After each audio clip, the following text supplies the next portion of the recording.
Bienvenidos, benvinguts a esta nueva edición de la tertulia del Turista Digital. Estamos en el restaurante Umay del Hotel Belroy de Benidorm. Nuevamente hemos pasado casi todos los puentes, Nos queda solo uno, el próximo del 6 al 8 de diciembre. ¿Por qué digo esto? No es que sea en un calendario, sino para marcar de alguna manera la estrategia del COVID, porque nos tienen como un alma en un vilo.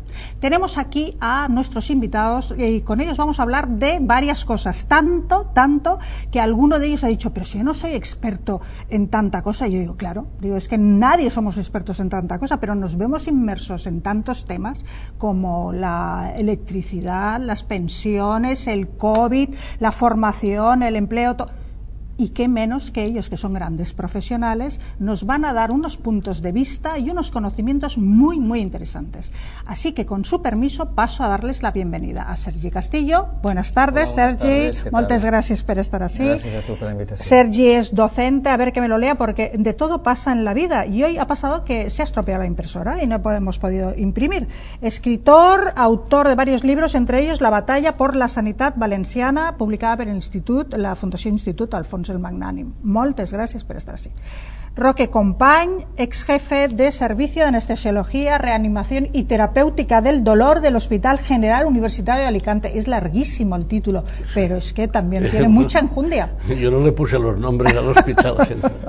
Muchas gracias, y a la especialidad. Roque Company, porque además, como ustedes saben, habrán seguido, nosotros durante la pandemia no cesamos en un momento de hacer ninguna tertulia, pero además muchos de ustedes, como ustedes saben, nos lo han agradecido, porque gracias al testimonio de Roque Company, al testimonio de otras personas relacionadas con la docencia, con la sanidad, con la empresa, ellos han podido dar mucha información en estos momentos tan importantes y tan decisivos.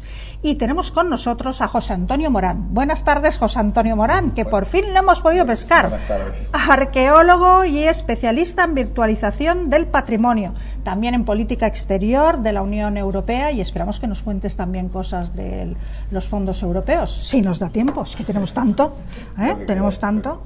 Gracias. Gracias a vosotros por la invitación. Reyes Rodríguez, directora territorial de la Fundación para la Formación y el Empleo, FOREM, País Valencià. Muchas gracias por estar aquí. Gracias a ti.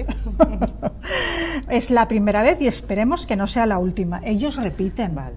O sea que muy mal. Tratáis bien. Muy mal no se lo. Yo soy la que no soy experta en ningún tema. Bueno, aviso. Bueno.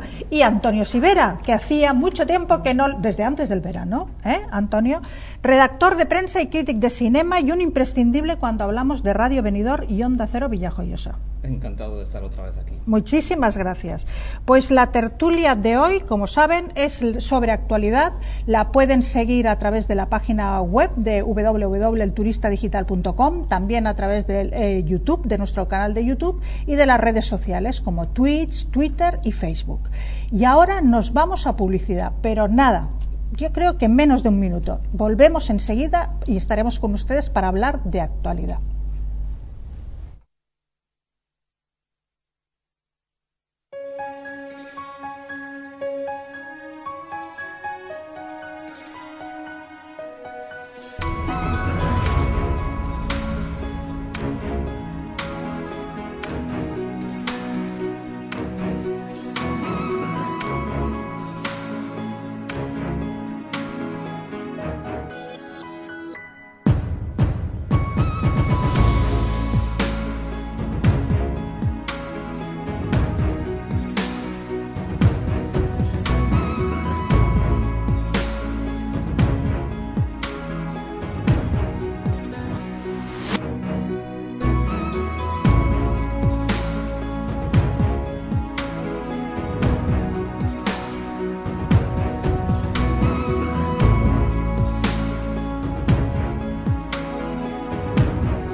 Ya estamos de vuelta, como les habíamos anticipado, después de la publicidad, y estamos aquí para hablar de actualidad. En este momento, una de las grandes personalidades de la actualidad es el Omicron.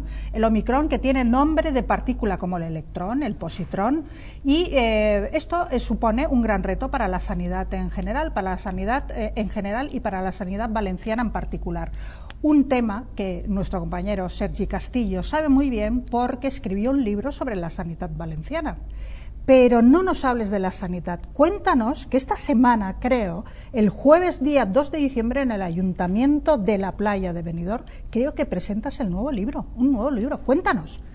Sí, bueno, es el cuarto libro. En los tres anteriores el último fue de la sanidad, pero la sanidad un poco desde el punto de vista crítico de la privatización, de todo lo que ha ocurrido relacionado con la corrupción, ¿no? Que han sido los temas en los que he estado yo investigando y trabajando en los últimos 10 años.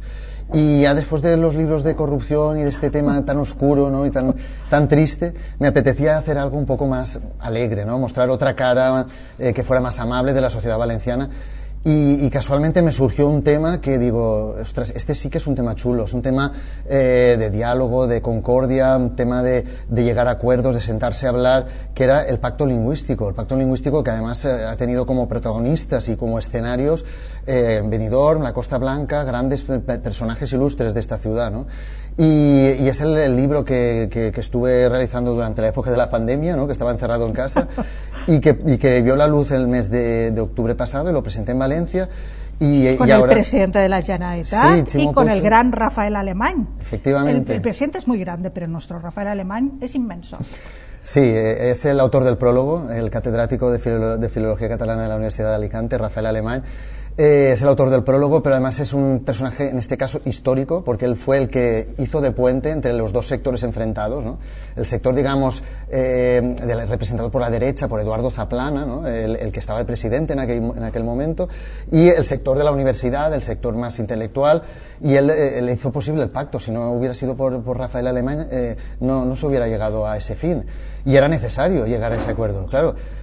Fue un pacto muy difícil, hubo muchísimas reuniones secretas, acuerdos, traiciones, puñaladas, hubo de todo, ¿no? Fue un acuerdo que fueron 6 años prácticamente de negociaciones y el fruto de tanta reunión fue la Academia Valenciana de la Lengua, ¿no?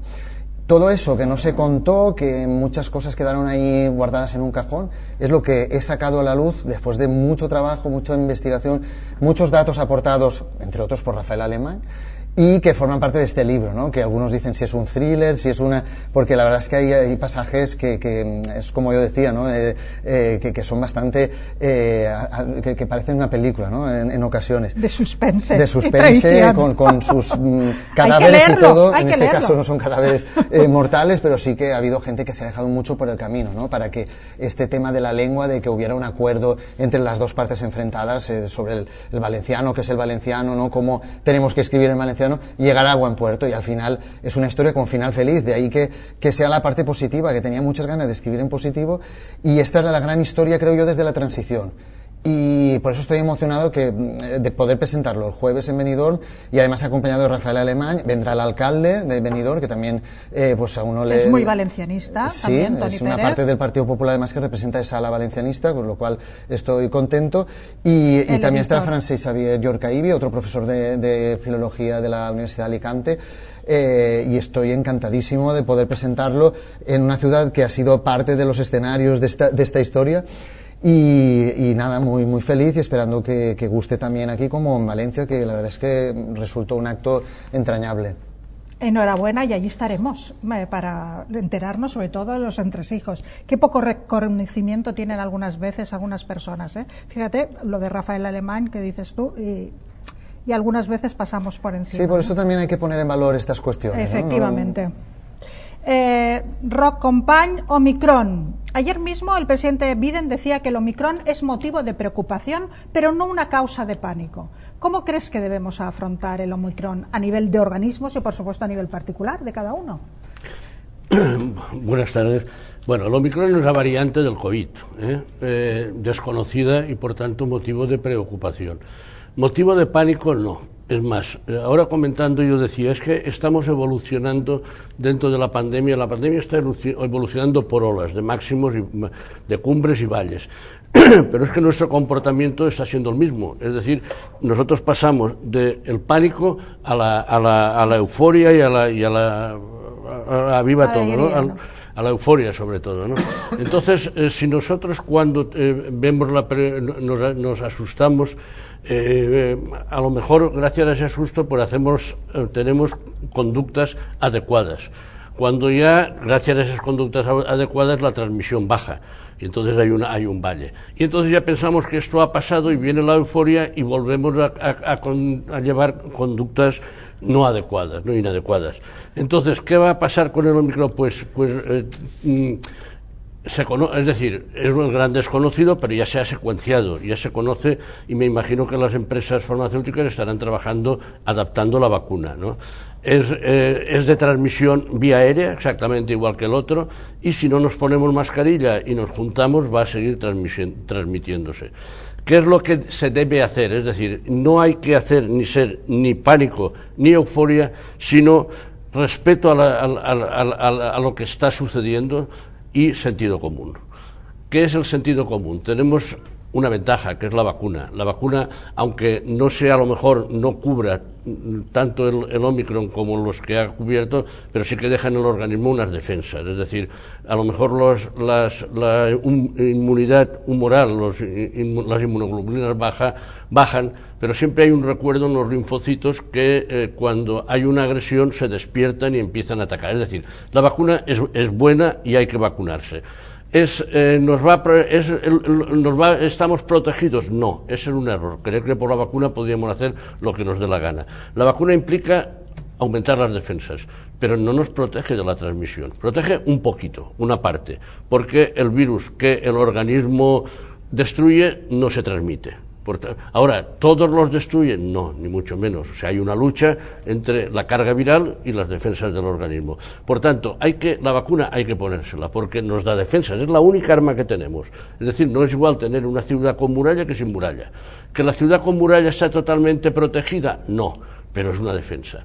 Y luego las conductas sanitarias, es decir, lo que yo decía, mamá, distancia, mascarilla y manos limpias, es decir, y sanitaria. Y son las únicas defensas que se han manifestado que son útiles. Ahora, que nosotros nos juntemos en un botellón, sin mascarillas y todos juntos, hombre, si es en el aire libre, mejor que si es encerrado, pero ya se están juntando en lugares cerrados. Eso es peligrosísimo, porque con una persona que se infecta a todas. Si vamos a seguir haciendo eso gracias a la vacuna, pues no nos va a servir de mucho, y es lo que está ocurriendo. Es decir, no podemos tener ni actitudes de pánico ni de euforia. Respeto por lo que estamos viviendo y sentido común.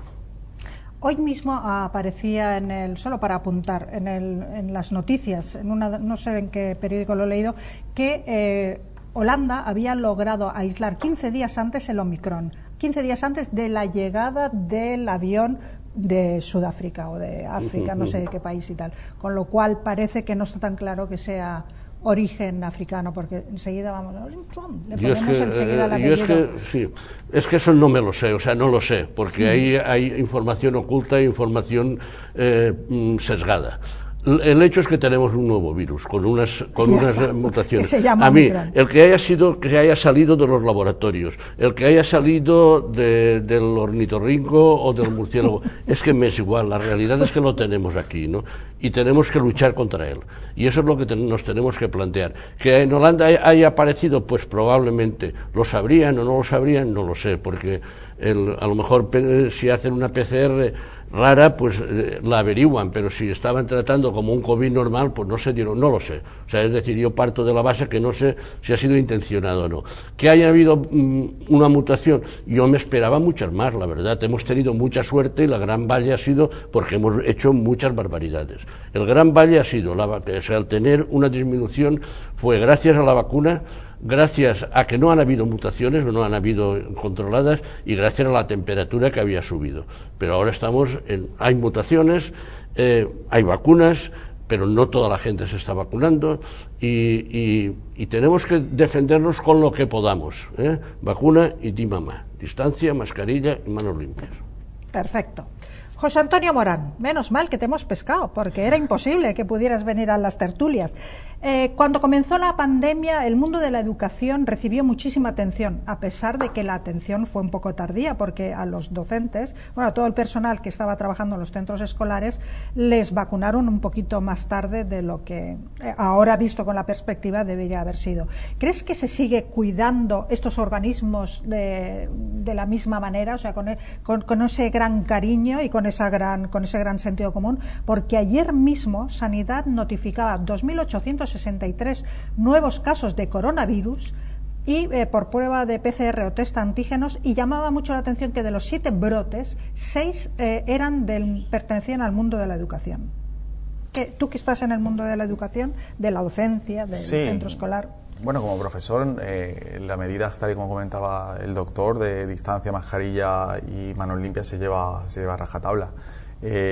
Quizás esos brotes son porque al final pues son cuestiones que están la educación obligatoria ya es presencial, como estamos diciendo, ya no tenemos esas distancias o esas barreras que era la educación online, y son, pues bueno, es inevitable que tenga que haber estos brotes, sobre todo en esta ola que parece que se está produciendo, ¿no? Yo creo que, como bien decía el doctor, el tema de la vacuna nos pone una barrera, nos pone una limitación. Y al hilo de lo que estaba diciendo el Omicron, que me pareció muy interesante el doctor, yo estaba leyendo los últimos días que parece ser que esta nueva variante tiene como 30 mutaciones, estaba leyendo, y que el origen parece ser que Sudáfrica, Lesoto y Botswana. También leí alguna cosa que me sorprendió, que claro, en un mundo globalizado en el que cualquier individuo, cualquier ser humano está en una parte o el otro del mundo en menos de 12 o 10 horas, resulta que en el continente africano, que viven 1.300 millones de personas, solamente hay un 7% de la población vacunada, ¿no? Y parece que se ha puesto el foco después de casi 18 meses que llevamos ya con este virus o más, que ahora el problema parece ser que, bueno, es que hay mucha población en África que no le hemos dado la vacuna cuando se comprometieron los... Nos hemos dado cuenta ahora, ¿no? Nos hemos dado cuenta ahora, cuando ha afectado sobre todo al tema el viernes, se cundió muchísimo el pánico con esta nueva variante, y las bolsas de todo el mundo, sobre todo las principales, perdieron centenares de miles de millones de euros. Parece que ahora el problema es ese, y hoy se está reuniendo el G7 con la intención de ver cómo pueden vacunar a países africanos. Leía estadísticas como que Ruanda solamente tiene un 0,0002% de personas vacunadas, el Chad un 0,42% o el Congo un 0,06%, es decir, que solamente 6 de cada 10.000 personas están vacunadas. Entonces, yo creo que tenemos un problema grave. De vergüenza, ¿no? Sí, me parece que es una auténtica vergüenza, porque al final vivimos en un mundo globalizado, ¿no?, en el que las soluciones tienen que ser globales. Es como si nosotros, yendo a la primera clase de un gran transatlántico, que es nuestro planeta, que es nuestro mundo, nos metiéramos en nuestro camarote porque no hay fuego, pero la tercera clase se está quemando, ¿no? Y estamos en mitad del mar esperando que lleguemos a un buen puerto y que no pase nada. Todos vamos en este barco, tercer mundo, segundo mundo, primero. Si podemos utilizar ese término de tercer mundo tan denostado, podemos llamarlos pueblos del sur o pueblos en vía de desarrollo, pero sí que es cierto y es necesario darle una vuelta, ¿no? Y en este mundo global en el que estamos, afrontamos esta pandemia, que como su buen nombre indica es una pandemia, es una enfermedad de todos, mundial, o realmente no vamos a conseguir, por desgracia, buscar una solución. Es decir, nosotros, desde nuestro país, se ha hecho creo que una campaña muy importante en cuanto a vacunación. Somos de los principales países con más de 10 millones de habitantes que está ahí en la vanguardia, junto a Singapur y otros países, y Japón, pero hace falta sobre todo un esfuerzo global, y el esfuerzo global lo tienen que llevar a cabo los grandes países, ¿no? Porque al final la Organización Mundial de Desarrollo, con 9.300 o 9.400 millones de euros, prácticamente es irrisorio lo que puede hacer comparado con el Producto Interior Bruto, la riqueza que tiene un G7 o un G20, ¿no? A la hora, cuando afrontemos ese problema de una manera global, conjunta, y pensando que todos vamos en el mismo barco, como ponía la analogía, podríamos solucionar este problema y realmente podemos mirar en el futuro sin tener miedo a que se extienda otra nueva mutación, porque la hemos dejado alejado de la mano de la ciencia. Perfecto, José Antonio, muchas gracias. Gracias a vosotros. Y ahora, lo siento, ahora es el momento de la publicidad y nos vamos. Y después, Reyes, te pregunto para examen. Vale. Pues entonces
Pues estamos aquí de vuelta después de esta estupenda y magnífica publicidad. Ya ven que estamos nuevamente en el restaurante Umay del Hotel Belroy de Benidorm y algunas veces combinamos y estamos en el gastrobar del Hotel Canfali de RH Hoteles. Dos lugares magníficos para realizar esta estupenda tertulia que tiene estos magníficos invitados. Y nos habíamos quedado con Reyes Rodríguez, directora territorial de formación del Fòrem del País Valencià. Y estábamos hablando del COVID. Reyes, ¿cómo ha cambiado la pandemia la formación dentro de tú lo que conoces? ¿Qué se ha modificado en los currículos de formación en el Fòrem con respecto a la pandemia? Vale, antes estaba hablando José de educación, no estabais hablando vosotros también. Yo creo que nosotros hemos sido un poco la fea del baile. Yo lo que gestiono es formación para el empleo, formación para desempleados y formación para trabajadores en activo. Y somos educación, pero no somos educación. Entonces, los centros de formación, no solo Fòrem, sino cualquier entidad que diera de este tipo de formación, no se vacunaba a los docentes, no se vacunaba a nadie. No me digas, ¿vosotros? No, ¿sí? Yo me vacuné cuando me tocó, por la edad que me tocó, y ya está. O sea, no, para ese tipo de centros de formación no había ese tipo de medidas. Lo que hacía el Labora principalmente era mandarnos instrucciones que dependían primero de las instrucciones que mandaba Educación y luego pues las modificaba un poco pues según sus necesidades. Por ejemplo, en nuestro caso, cuando empieza el confinamiento, que si nos vamos todos para casa, suspendemos toda la formación, luego la empezamos a retomar de forma virtual. Pero yo, por ejemplo, a mi hija que estaba en la universidad, en su último curso, ella finalizó sus exámenes, hizo su trabajo de fin de grado, lo presentó. Nosotros sí que pudimos hacer nuestra formación virtual, pero todos los exámenes tenían que ser sí o sí presenciales. Y todas las prácticas de los alumnos tenían que ser sí o sí presenciales. Entonces, terminabas el curso y si todavía no podíamos volver a las aulas porque no estaba permitido, tú dejabas el curso ahí y cuando nos dejaron empezamos. ¿Vale? Pero no hubo posibilidad de nuestros cursos que nuestros alumnos se examinaran de forma virtual y las prácticas tampoco. Yo creo que en otros ámbitos sí que se sustituían por proyectos, por trabajos. Aquí no, lo máximo que conseguimos fue que las prácticas, ese tipo de prácticas, pues yo qué sé, un curso de cafetería, de camareros, de servicio de restaurante, donde no hay hostelería abierta, que nos dejaran hacerlas presenciales en las aulas, pero en ningún momento virtual. Por lo demás, casi todas nuestras medidas parecidas a educación, las mascarillas, los geles, las distancias, los separadores, todo lo mismo. Y un poco caótico. Un poco caótico pues sí, todo. Sorprende mucho lo que dices, lo de la vacunación de docentes y tal. No, en este tipo de centros no. O sea, la universidad tampoco la vacunaron en un principio. Bueno, ni a los docentes tampoco, ¿eh? O sea, esto fue, yo creo que fue a final de la primavera cuando se acometió la formación. Pero tú, vosotros habéis incorporado protocolos de pandemia, todo esto, a vuestros cursos o a vuestras asignaturas que antes no tenían, o sea, y ahora lo habéis modificado. Pues no solo a los cursos, sino bueno, en el ámbito general como todos, los aforos, los geles, las distancias. Hemos trabajado con aulas espejos cuando era posible, todos los grupos estaban, pues si nuestro aforo era de 8 personas, pues la mitad en casa, la mitad en clases, se iban turnando. Hay determinados cursos que por el tipo de cursos que sí que necesitaban más medidas, pues si haces un curso de limpieza, las medidas que tienen que tomar esos alumnos en la práctica son mayores.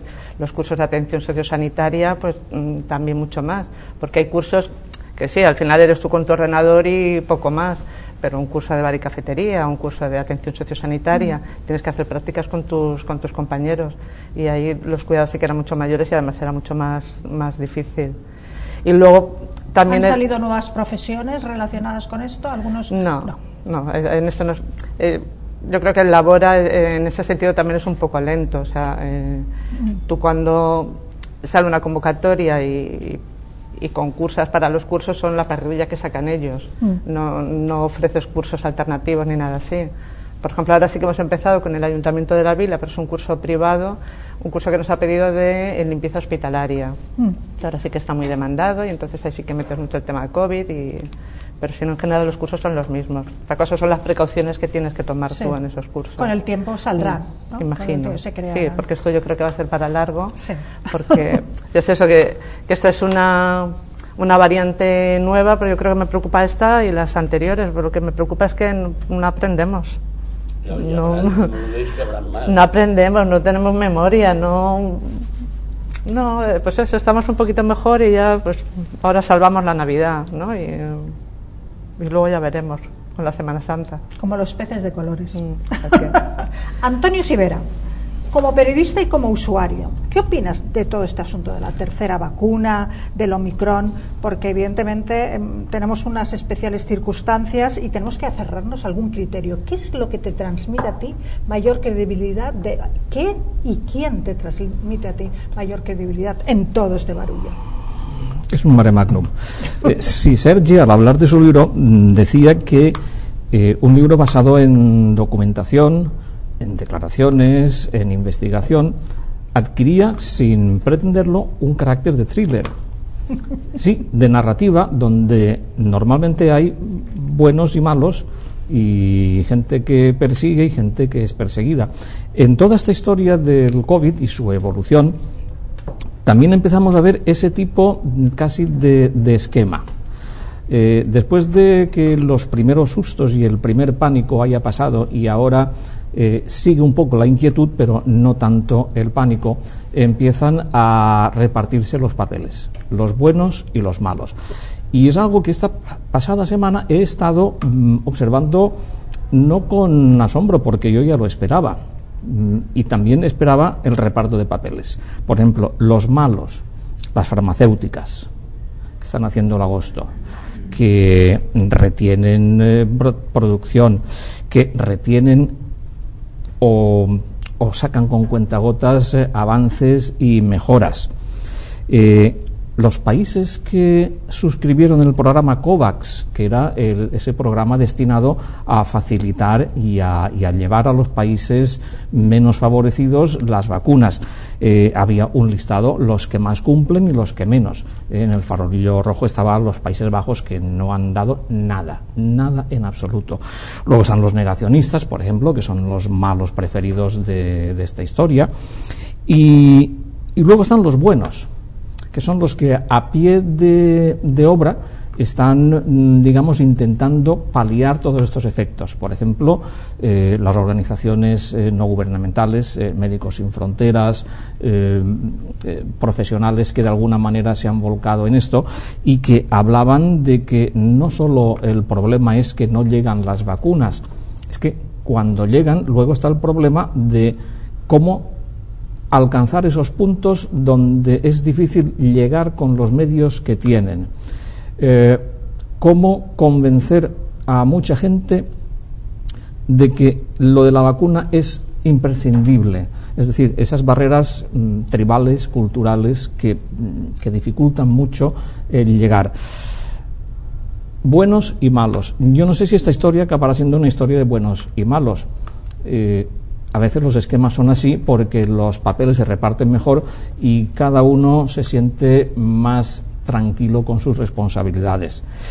Pero por lo que veo, la historia va para largo y los malos puede que cambien un poco de matiz o que aumente un poco el elenco, y los buenos poco a poco, cuando muchas cosas se vean con más perspectiva, entonces saldrán buenos que ahora no son visibles porque su trabajo es anónimo, es oscuro, es si no clandestino, sí bastante apartado de los focos de la actividad. Y entonces saldrán, bueno, incluso algunos que se han atrevido a hablar, los primeros que se han atrevido a hablar y a publicar trabajos sobre eso, están siendo un poco cuestionados, como el doctor Carballo, que ha puesto muchas cosas sobre la mesa y está empezando a decirse que es un señor que quiere notoriedad, que quiere publicidad. Exactamente, cuando es un señor que se ha batido el cobre en los servicios de urgencia, como todos los jefes de los servicios de urgencia que han estado al pie del cañón y de los que muchas veces no sabemos nada, y que espero que alguna vez sí que sepamos lo que han hecho. Y saldrán algunos malísimos, a más no poder también. Sí. De esos que todavía no sabemos, de esos que todavía están ahí un poco emboscados. Sí. Pero a ti, ¿qué es lo que cuando tú quieres una información, qué es lo que te transmite más credibilidad? Una televisión, como se decía antes, lo ha dicho la tele. Exactamente, y es una frase que repito mucho cuando se decía, lo ha dicho la tele, como también, pues lo ha dicho la radio, y como en aquella película de Spielberg, la radio miente. Bien, vamos a ver, las informaciones a mí lo que me gusta es contrastarlas, en el sentido de que, vamos, yo escucho una noticia en Antena 3 o en Telecinco o en La Sexta, vale, yo tomo nota, pero luego me voy a la prensa escrita.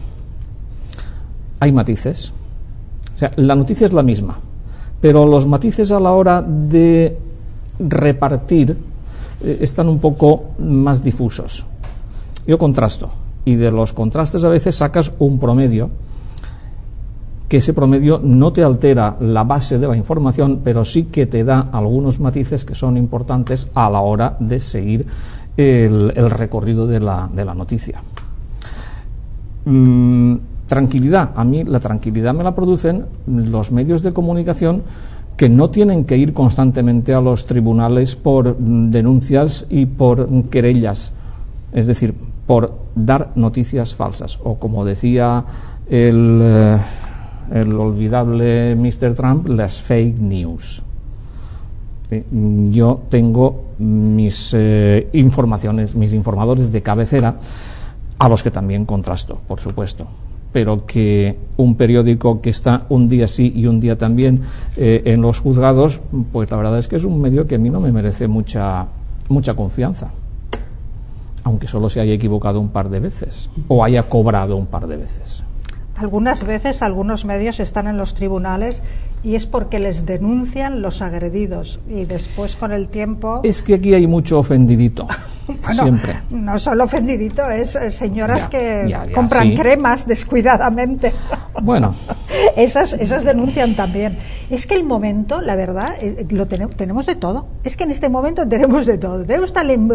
Yo tenía que elegir temas y Sergi, hablando con Sergi, dice, es que nadie es experto, no todos somos expertos en todo. No, pero tendremos opinión. Sergi, pensiones. A las pensiones, ¿qué te preocupa? ¿Qué les preocupa a tu generación lo de las pensiones? No entres en mucho detalle porque vamos a repartir. Yo estaba pensando de hablar de un tema que quería hablar Dilo. No, es que no hemos hablado del pasaporte COVID, que es una de las grandes medidas estrella que se va a aplicar a partir de este viernes. Además, parece que apoyada por el sector empresarial también, porque va a dar tranquilidad a los turistas que vengan y me parece interesante, ¿no? Un apunte. Sí. ¿Qué pasaporte COVID? ¿El nuestro, el que nos van a exigir a todos nosotros, sí, o el del turista? En principio, el que van a exigir para entrar en un hotel, en un restaurante, en un establecimiento. La Unión Europea, ¿no? Es que los británicos, ahora Boris Johnson está pensando en hacer un certificado. Hay uno internacional que lo pueden poner. Hay uno internacional publicado por la Organización Mundial de la Salud que lo pueden poner en ese también. Y Osbeck estaba diciendo que querían pedir el certificado COVID de los británicos. Perdona, claro, es que quería que a raíz de esto, es que estos días observo por la calle muchísima gente que, aunque no es obligatorio, sobre todo gente mayor que ves que es española, valenciana, con la mascarilla puesta. En cambio, los británicos no tienen esa costumbre porque allí no es obligatorio, ni siquiera dentro de los establecimientos. Y me consta, en fin, que gente, trabajadores de hoteles y tal, que tienen que insistirles permanentemente porque ellos no tienen esta costumbre, porque allí no es obligatorio. Entonces, también me planteo, si vamos a exigir en la entrada de los establecimientos el pasaporte COVID, ¿hasta qué punto? Claro, esto no sé si es legal, posiblemente no, pero los mismos trabajadores deberían también de exigirles que tengan la vacuna puesta, porque lo que no puede ser es que se les esté exigiendo al que va a consumir a un restaurante y resulta que el que está en la cocina es un negacionista que no se ha puesto la vacuna y ahí está manipulando el alimento y esparciendo su coronavirus, en caso de tenerlo, en todos los platos. Entonces también eso debería de exigirse, digo yo, igual el doctor ahora nos... Y otra reflexión también que quería hacer, aquí se hizo una experiencia, creo que piloto, me pareció muy acertada en las fiestas mayores patronales, la exigencia a la hora de entrar en los conciertos en el Julio Iglesias de presentar el certificado COVID o el pasaporte COVID, no sé el término exactamente, pero yo me lo descargué para poder entrar a un espectáculo. Mucha gente, había una cola, te lo descargabas en el acto, súper fácil, Y se supone que al estar vacunado entrabas allí, pero igual como esa medida me parece bien, tengo que decir que el tema este de quién hace de policía, quién controla que es correcto ese documento que te están mostrando en el móvil. Porque es fácil de falsificar. Es que es muy fácil. Es que, de hecho, cuando entrabas, es que ni te lo miraban, hacían así como a la hora de entrar veían que había una pantalla con un código QR, y ya está, no miraban judías absolutamente blancas nada. de Mercadona. Entonces, claro, eso hay que también controlarlo, si no, esto es un cachondeo. Mi consulta para el doctor en este caso era... No, vamos a llamarle Roque. Es doctor, pero vamos a llamarle Roque. El tema este de... No, yo el tema, vamos a ver, yo creo que es un instrumento más para ayudar, ¿no? Si es legal o no, es lo que hablábamos antes, la libertad de uno cede ante el bien común. ¿Es útil? Pues dicen, no hay evidencia científica, pero es que tampoco se ha buscado. Es una barrera más. Es decir, yo quien entre en mi casa, quiero saber si está vacunado o no. Y si yo entro a una casa, quiero saber si están vacunados o no, porque si no, no entro. Entonces, creo que bueno, que es una garantía más de protección. ¿Que va a cubrir al 100%? Por supuesto que no. Pero toda acción, si es a favor de proteger, bienvenida sea, ¿no? Es como la teoría del queso gruyère ante la catástrofe, ¿no? La catástrofe ocurre si un queso gruyère se enfoca en todos los agujeros, se hace un agujero. Cuando menos se enfoque, más protección habrá de que se produzca la catástrofe. Y entonces es un plano más de dificultar que se transmita el COVID. ¿El pasaporte solo es útil? No. ¿Es una acción más útil? Sí, creo que sí. Y lo que tú dices, toda la razón del mundo. No sirve de nada que entremos en Mercadona con el pasaporte y que estén los que están en servicio allí, nada, ¿no? Entonces, yo lo pongo en el contexto ese. O sea, yo cuando entro a un sitio quiero saber si tengo que tomar protecciones o no entrar, tengo que tener la libertad de decir, pues no entro porque ahí hay gente que no está vacunada y que me puede transmitir el COVID. Y por supuesto, quien entra a mi casa, si no está vacunado, no entra. Quien dice en mi casa, dice en general. Esa es una opinión, ¿eh? Dice, es que no hay evidencia científica de que haya disminuido la incidencia, pero tampoco se ha buscado. O sea, no hemos buscado ningún factor que influya sobre la incidencia. Solamente hay cosas muy puntuales demostradas con evidencia, que es la mascarilla, la distancia y el lavado de manos, mucho menos, porque también en los ambientes sólidos dura muy poquito el virus. Pero bueno, pero ahí está, ¿no? Y no hay más. Lo demás es para ayudar.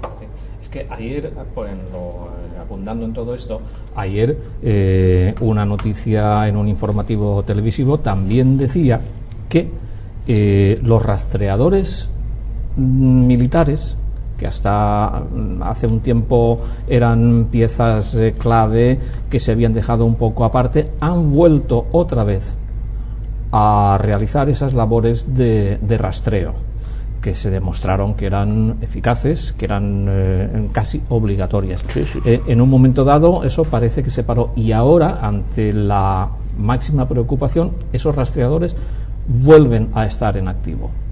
O sea que sí, que todo lo que sea colocar barreras, pues claro que ayuda. Teníamos una app que teóricamente te avisaba si estabas con alguien que tenía COVID. Yo la llevo puesta, he estado al lado de gente que tenía COVID y no me avisó. O sea, y además está ya mejor, pero ha estado en intensivos, con una persona que yo estuve cenando con ella.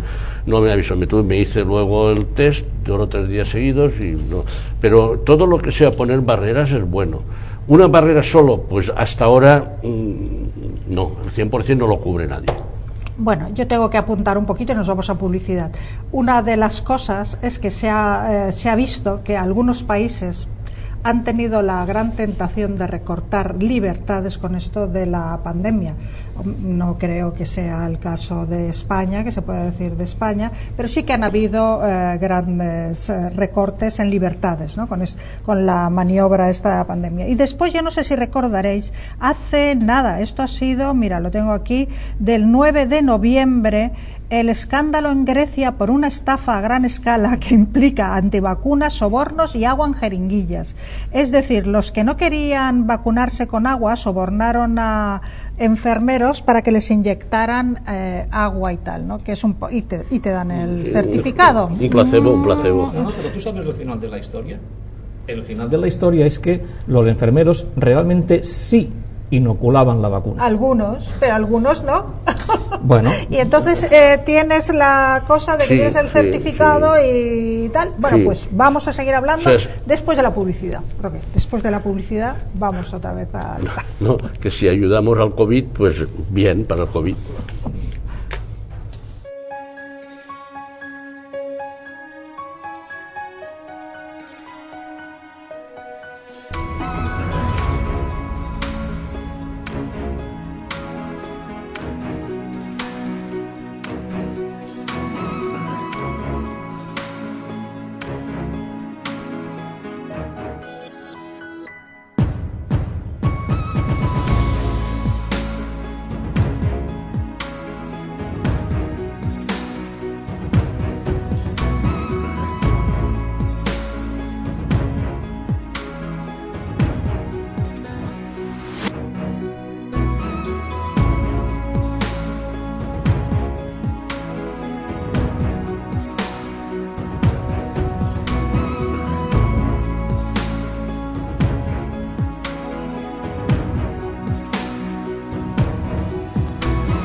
Pues ya estamos aquí de vuelta y la conversación era que si nos jubilamos ya o no, a ver si podemos jubilarnos todos y correr un poquito más antes de que Escrivá nos ponga esa ley que nos quiere poner.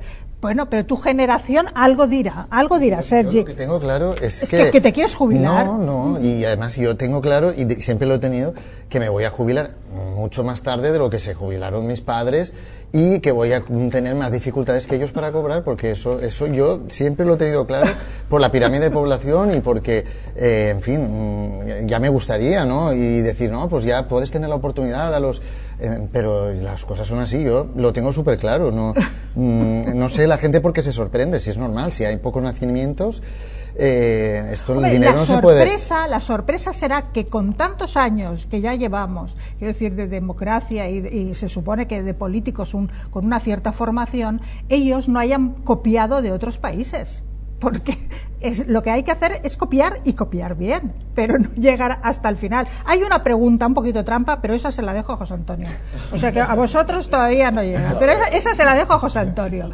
Pero era eso, efectivamente, vuestra generación ya está hecho a la idea de que tal, y no le asusta. A mí tampoco me asusta. A mí lo que me asusta es que los políticos que han estado al cargo de todo esto no hayan tenido, no sé si formación, algunos tienen másters en Aravaca, con lo cual pues poco pueden tal, pero no hayan tenido la suficiente tal de copiar bien. Ya no digo inventar. El negocio es que se ha hecho con los planes de pensiones privados, que ahí yo me acuerdo que a los 20 y poco años cuando estaba trabajando mi primera nómina ya me estaban ofreciendo un plan de pensiones. Yo digo, que tengo 20 y pocos, ¿esto qué es? ¿No? Es lo último pues ese es el futuro.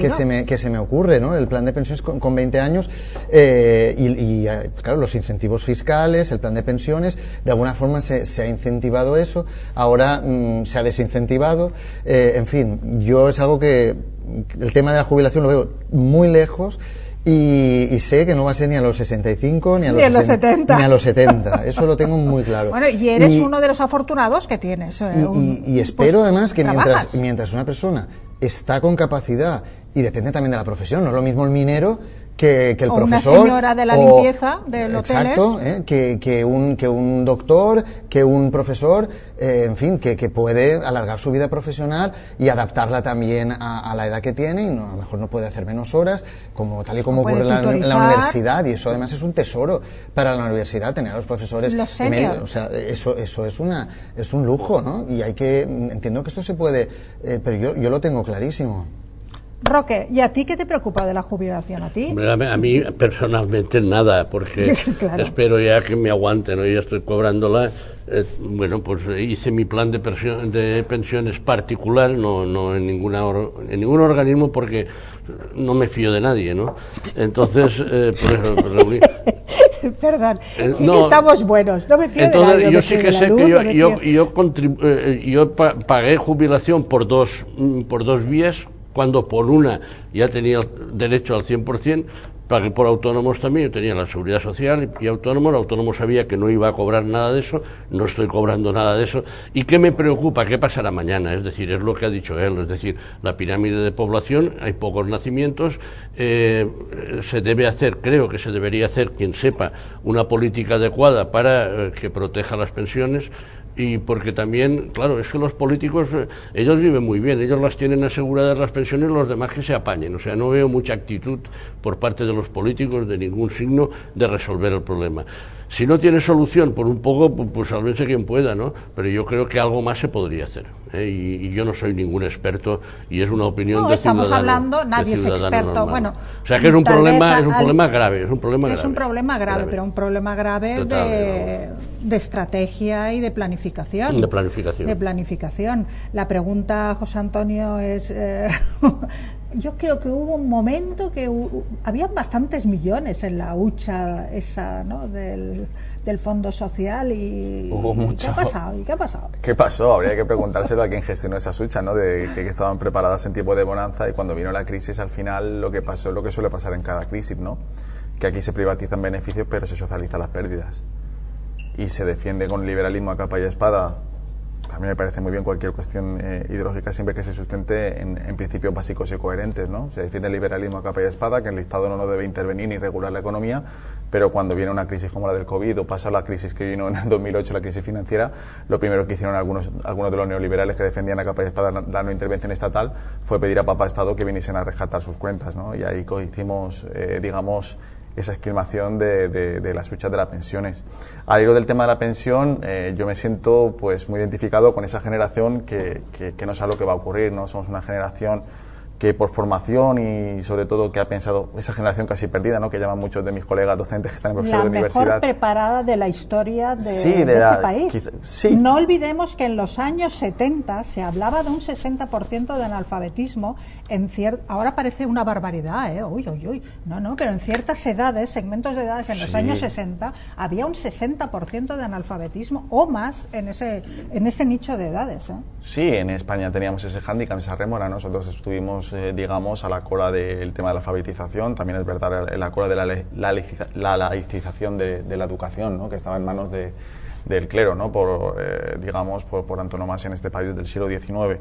Como historiador siempre tengo ese defecto profesional de tender a buscar esos puntos de inflexión de la historia que pueden haber sido y no pueden haber sido, ¿no? Por ejemplo, las revoluciones liberales del XIX, que intentaron modernizar España y al final se quedó en eso, ¿no?, en unos intentos. Y luego también, por ejemplo, la Segunda República, que también fue, digamos, con las diferentes leyes de las reformas que intentaron modificar, que no se pudieron llegar a cabo. Pero yo del tema de las pensiones, a mí me preocupa mucho lo que estábamos hablando, porque somos esa generación que ha estudiado, que ha salido muy tarde, que tiene su licenciatura, su grado, varios máster. Al final se nos prometía que cuanto más estudiáramos y mejor hiciéramos las cosas íbamos a tener mejor puesto de trabajo, y hemos tenido que pasar por todos los sectores, desde poner copas a trabajar sector servicios, hasta que a lo mejor hemos encontrado nuestro nicho en diferentes lugares que creíamos que íbamos a ocupar en un primer momento. Y me preocupa por eso, ¿no?, porque en el mundo occidental está cambiando la pirámide de población, como estamos diciendo con anterioridad, la población vive más, y necesita de más recursos, ¿no? A medida que vamos avanzando en edad se produce un envejecimiento, no solamente en España, sino en el resto de países occidentales. Pero haciendo un poco de arqueología, Sí. haciendo un poco de arqueología y además Sí. de otros países. Hay muchos países de estos llamados democráticos, de los países Sí, claro. nórdicos, donde la empresa colabora en el fondo de pensiones, al igual que colabora Sí. el empleado o el autónomo. Mira, al hilo de O sea, lo que tampoco están... se ha hablado mucho del sistema austríaco, últimamente se está hablando mucho del sistema sueco, ¿no? Que es un sistema tripartito, ¿no? Por un lado, aquellas pensiones, digamos, mínimas se sufragan a modo de impuestos, ¿no? Por medio de impuestos. Luego tenemos un sistema en el que es mixto, en el que son cotizaciones tanto del trabajador como del empresario, y luego aquellos trabajadores que quieren pueden tener, digamos, también la vía de esa vía pública sufragada mediante las cotizaciones, poderla ampliar mediante un plan de pensiones privados. Es el plan que estamos hablando en Suecia. Sin embargo, tenemos un problema. Como decía anteriormente, como historiador y como persona que le encanta la geopolítica y la política exterior, tenemos poca gente tenemos menos población activa que hace unos años, pero es que estamos inmersos en una revolución tecnológica que creo que muchos de los políticos que tenemos no son conscientes. Hablemos de la robotización o la automatización del trabajo. Eso va a generar que muchas pérdidas de empleo. ¿Van a pagar impuestos los robots por tener robots las empresas? ¿Se va a pagar impuestos por la automatización? Es un debate que dejo aquí encima de la mesa, pero es el futuro que nos queda, ¿no? Y la verdad es que sí que es verdad que tenemos un gran problema. Salimos de la crisis de 2008, que luego se alargó bastante hasta 2013, y ahora tenemos la crisis del COVID. Y parece que estos problemas que se nos vienen encima, estos problemas globales, estos problemas mundiales, no nos dejan ver ni poner, digamos, las bases de lo que tiene que ser el mundo dentro de 50 años. Hablo del horizonte 2020 en un primer momento de la Unión Europea, ahora estamos hablando de un horizonte 2030, pero estas piedras en el camino que nos pone el destino y la historia nos está haciendo atrasar muchos de esos retos que tenemos como sociedades occidentales, ¿no? ¿Qué hacemos? Pues vamos a preguntárselo a Reyes. Reyes, hay titulares por ahí que dicen que estamos en un momento que igual se contrata a 100.000 personas, que se despiden 100.000 personas. ¿Cómo vamos a pagar las pensiones? ¿Qué vamos a hacer? La gente que tienes tú allí en los cursos, tus alumnos igual son personas que tienen empleo, que tienen desempleo. ¿Cómo contemplan ellos esto? ¿Y vosotros cómo lo afrontáis? Mira, yo, con lo que decía Sergi, lo primero, yo soy de la generación del baby boom, que como nos quieren matar. Como ¿Sabes que nos quieren matar para pagar menos? Como nacimos muchos, parece que nos quieren penalizar. Entonces yo quiero cumplir los años de 2 en 2 hasta que me jubile, y entonces luego ya me planto. Yo no sé, por lo mismo, yo puedo tener mi opinión personal, no sé muy bien cómo se resuelve esto. Sí que veo que, claro, está la tendencia que cada vez nos tenemos que jubilar más tarde, que en algunos trabajos es posible y además puede ser bueno. Muy beneficioso. Pero en la mayoría de trabajos yo creo que no lo es. En la mayoría creo que no.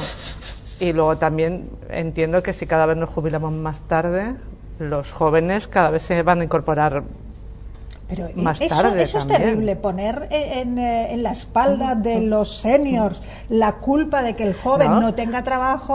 Esto es terrible, ¿no? Pero tú déjame jubilarme a mí, que ya vienen ellos, pero si no me dejas jubilarme. Es que ese es un eufemismo que se utiliza cada 2 por 3. No, es que claro, los jóvenes no pueden tener trabajo porque están los mayores.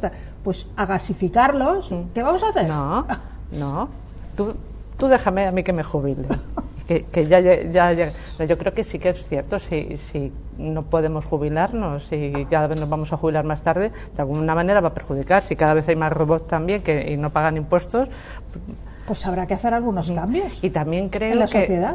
Que si la caja de las pensiones se gasta, porque yo creo que se ha gastado para otras cosas que no eran pensiones también, todos los subsidios, todo lo que se paga de ahí, pues oye, si se gasta, pues a lo mejor las pensiones tendrán que salir de otro sitio. Ese modelo que estábamos diciendo, por ejemplo, como el sueco. Si la caja se ha vaciado, pues busca otra partida. Pero penalizarnos y cada vez jubilarnos más tarde, no. Mira que a mí me gusta mi trabajo, a mí me gusta, y me gusta donde trabajo, y me gustan mis compañeros de trabajo. Pero yo cuando pueda me quiero jubilar. Sí, pero es que el senior que no encuentra trabajo, antes pensábamos que el senior que no encontraba trabajo tenía 55, 60 años, no. Ahora un senior ya tiene 45 años. Ah, no, eso sí. Y o no sea, le cogen, y ya es senior. El que se ha quedado sin trabajo por alguna de estas crisis, si es mujer, no vuelve a trabajar en la vida, no claro, vuelven a trabajar. O sea que estamos, entonces algo habrá que hacer. En los cursos hay muchísima gente muy preparada que viene a hacer cursos no ya para aprender conocimientos, yo creo que para sentirse útiles. Y es que no encuentran trabajo y no hay manera. No hay manera. Hay gente que puede llevar, pues eso, que tengan 50 y pocos y que lleven muchos años desempleados. Sí, y sí. No. Es que pensamos siempre en el senior. Es que tal, ya. El de 40, 45 años ya es senior aquí en este país. Sí, es verdad que si eres mujer, eres senior si eres antes. mujer, pues mucho peor. Y si la banca te prejubila, a ver, ¿quién coge después? Pues esos son jubilaciones que también asumimos nosotros. Señor Sivera, usted que ha trabajado tanto en la empresa pública como en la empresa privada, ¿qué crees que se hace mal? Vamos a ver, yo ahora mismo lo que voy a hacer, si me lo permitís, es suplantar un poco a José Morán. Bueno, y hacer un poco de arqueología y de historia. Cuando yo dejé mi primer trabajo, tenía 32 años y ya tenía 18 años cotizados. Bien, ¿qué quiere decir eso? Eso quiere decir que mi generación no era la mejor formada, ni mucho menos, porque si yo a los 14 años ya empecé a trabajar, o sea, dejé la escuela primaria y de un día para otro empecé a trabajar. Claro, no ha sido una generación académicamente formada, pero hemos sido la generación que de alguna manera ha ido levantando un poco la sociedad, la estructura, porque a mí me cuesta mucho decirlo, pero la política natalista del franquismo funcionó. Cuesta un poco, pero hay que admitirlo. Cuesta un poco, la verdad es que como algunos del Congreso que votaron con la pinza en la nariz, pues yo estoy haciendo ahora lo mismo. Sí, es verdad, funcionó. ¿Qué ocurre? Que esa política natalista, de otra forma, con otro enfoque adecuada al momento social y económico, es que ahora no se está haciendo. Y eso es otro de los factores que está incidiendo en la problemática, porque estamos hablando de las pensiones de la segunda mitad de este siglo XXI. Bien, ¿qué nos encontramos? Con una patronal del siglo XIX, con unos sindicatos que no afrontan de manera directa la realidad social, tecnológica, no la afrontan. Bien, y tenemos unos políticos que efectivamente tampoco tienen muy claro si quieren realmente mojarse con este tema. Y si mezclas a todo esto esa penetración de las políticas liberales, de las que tú también hablabas, pues entonces ya tenemos la tormenta perfecta. ¿Por qué? Pues porque el liberalismo económico funciona cuando funciona en sociedades económica, cultural y políticamente avanzadas, que no es el caso de España, me parece. Estamos en el camino, seguramente, pero todavía nos falta mucho. Por eso digo que los que se van a jubilar en la segunda mitad de este siglo, no hablo ya de los inmediatos candidatos, efectivamente o van a tener las cosas muy mal, o de aquí a entonces saldrá una generación de políticos, de empresarios, de economistas, de gente que realmente vea el problema y lo que quiera es evitar una debacle social. Porque cuando la gente mayoritariamente no tiene perspectivas, no tiene trabajo, no tiene futuro, no tiene para comer, entonces ocurre lo que ocurre. Y es que siempre sale un Illuminati que nos lleva a la catástrofe. Lamento ser tan apocalíptico, pero yo el panorama lo veo así. Es decir, esa reflexión que yo he hecho al principio, claro, no es la ideal. Vamos a ver, cuando en la vila empezó a funcionar el instituto, a mí claro que me hubiera gustado ir al instituto y estudiar, Pero es que yo entonces hacía jornadas de 10 y 12 horas diarias. Yo no podía estudiar. Y en casa, además, hacía falta el sueldo. Ahora, ¿qué ocurre? Que efectivamente tenemos las generaciones mejor formadas de la historia de España, pero con diferencia. ¿Y cuál es su perspectiva? Mucho peor que la mía, cuando yo tenía 14 años. Entonces, eso, los economistas, los políticos, esos que se dedican a eso que llaman prospección social, que yo no sé muy bien lo que es, pero creo que va por ahí. Deberían estudiarlo. Y si no es por ellos, que a lo mejor ya tienen, como habitualmente se dice, el torito atado, pues que lo hagan por los que dentro de 25 o 30 años se van a jubilar. Yo sé que ahora mismo, vamos a ver, a los 14 años no es que nadie quiera empezar a trabajar, es que el que emplea a alguien de 14 años le cae un buen puro encima. Vale, de acuerdo, pero es que a los 20 años hay gente que no encuentra trabajo o no lo encuentra en el trabajo que quiere, porque es que hay otros problemas añadidos a todo esto. Por ejemplo, el cambio de mentalidad. Ahora mismo uno de los mantras laborales es la movilidad. De eso solo le puedes hablar a la gente que ahora tiene de 18 años para adelante. A los 40 años tú no le puedes hablar de movilidad a muchos trabajadores. ¿Por qué? Porque tienen una familia, tienen una residencia, o sea, la mentalidad americana de que el hogar está donde está tu trabajo, aquí todavía ahora está empezando a desarrollarse y a asumirse. Es otro problema. O sea, hay muchos problemas que inciden en todo esto. Si los juntas todos, la verdad es que apaga y vámonos. Pero alguien tendrá que hacerlo. Yo no sé este foro hasta dónde llega, hasta dónde alcanza. Hasta donde llegue. Muy bien, muy bien. Pero los que tengan que tomar nota, pues por lo menos que la tomen. Mi única preocupación, pues que si ahora mismo la inflación está en el 5 y pico % y dicen que nos van a subir un 2,5, pues asumir que ese 2,5 me lo tendré que quitar de algún sitio. Turrón. Nada más. Turrón. También. Bueno, tú dices que es apocalíptico. Yo te digo que todavía te has quedado corto, demasiado optimista. No soy tan radical como creo. No es tan radical. Nos vamos enseguida a publicidad. La pregunta para Sergi será... Antonio Sivera nos ha dicho que la crisis del 2008, no ha sido José Antonio Morán ha dicho, la crisis del 2008 ya la hemos pasado y tal. Y yo le preguntaré a Sergi Castillo, ¿crees que ya hemos pasado la crisis del 2008? ¿Puedes hacer un cálculo de tu generación, si con las pensiones de tu generación hubiéramos podido sobrevivir de la crisis del 2008 hasta ahora, que ha sido en gran parte a las generaciones de las pensiones? Los papás y mamás que recibían en su casa a los nietos, a los hijos y a dónde comen. Y volvemos enseguida.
Pues ya estamos aquí otra vez. Y Sergi, además, creo que va a aportar bastantes más cosas, aparte de esa pregunta un poco retórica que he querido decir tan amplia y a lo mejor no me explica muy bien. Es eso. Vamos, Sergi. No, la verdad es que la reflexión ha estado interesantísima, ¿no? Pero la pirámide de población ha cambiado, o sea, tenemos un problema respecto a la natalidad, como decía, eso Franco lo hizo bien, ¿no? Hubo un gran baby boom, ¿no? Con la nariz tapada lo decimos, pero sí, hubo... Hombre, somos baby boom. Mi prestigio va a quedar No te preocupes, lo asumimos todos. Y este problema en la actualidad es muy difícil tener hijos, es un coste no ya económico, sino personal enorme. Yo tengo 2 niños pequeños y además por las circunstancias vivimos, no tenemos los abuelos aquí y es muy difícil de poder llevarles al cole, de acompañarles, en fin, es una odisea. Entonces, claro, igual como nosotros, muchísimas familias tienen estos problemas que genera la mujer hoy en día. Se ha incorporado al mercado de trabajo este problema. Cuando en la época de Franco no existía, la mujer se dedicaba exclusivamente a la cría de los hijos y ya está, y los hijos cuando tenían 14 años se incorporaban a trabajar y la mujer se quedaba en casa cuidando, y las niñas posiblemente también, ayudando a los hermanos, a los más pequeños. Entonces, claro, aquí ha habido un cambio enorme. Yo creo que se ha tardado muchísimo en tomar medidas para adaptarse a esta nueva situación social. Y bueno, ahora por fin veo tímidas propuestas que van encaminadas a ayudar a esa natalidad, ¿no? A que la gente vea cierta comodidad, entre comillas, porque no llega tampoco a serlo, ¿no?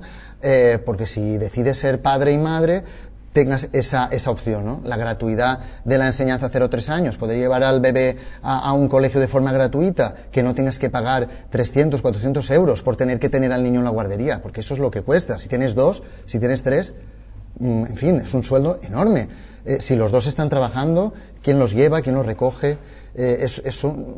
Parece muy sencillo, pero cuando estás en la materia es realmente complicado, ¿no? Eso parece que ya el curso que viene va a aplicarse en su integridad, ¿no? Gratuidad 0-3 años. El tema de los libros de texto gratuitos para los niños en la educación obligatoria, aquí hasta el año 2016 o 2017 creo que no lo hemos, y hay todavía comunidades autónomas donde no se aplica la gratuidad de los libros. Gracias al programa Xarxa Llibres hemos tardado muchísimo. Eso es un coste para las familias. Eso es algo que, en fin, me parece que al final es algo muy diminuto, es insignificante, pero puede ayudar y eso es lo que deberían hacer los políticos, esa mirada para poder hacer que a la hora de pensárselo, los que tenemos 40 y poco, nos hemos esperado mucho a tener hijos por las dificultades, pero claro, hay que ayudar, hay que favorecer esa natalidad que no se ha hecho.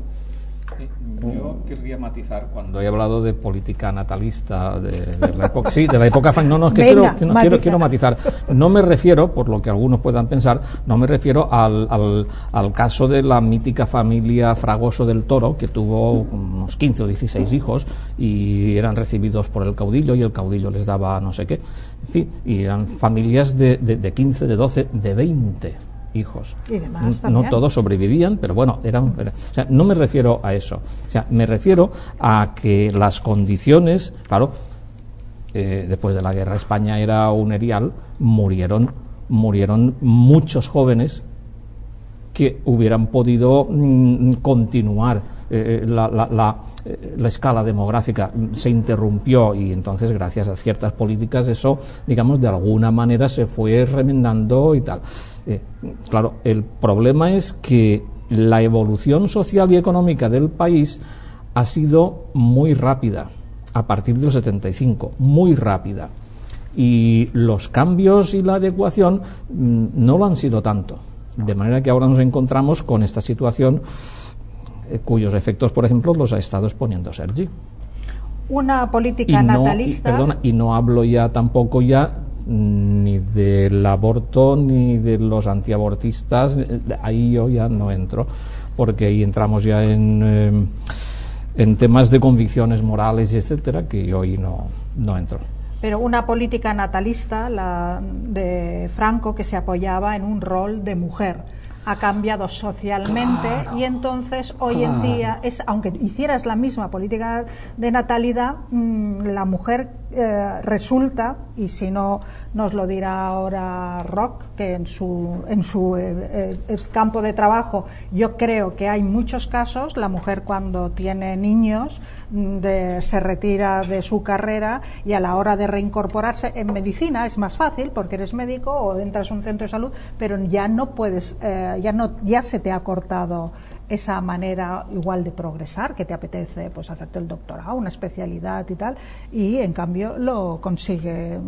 ¿Crees que sanidad, el campo de tu trabajo, es favorable? Lo que he visto en mis compañeras y en el mundo de la anestesiología, que era al que yo pertenezco, hoy día hay más del 50% mujeres. Sí, pero en sanidad en general. En sanidad en general. Y yo los casos que he visto han continuado trabajando. Se han apañado con la ayuda de los... abuelos. Sí, no, de los padres, guarderías, personal auxiliar, de una estructura que lo han pasado mal.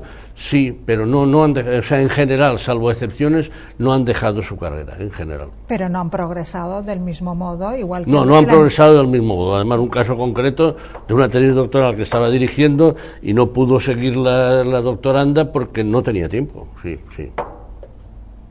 José Antonio, ¿algo que añadir?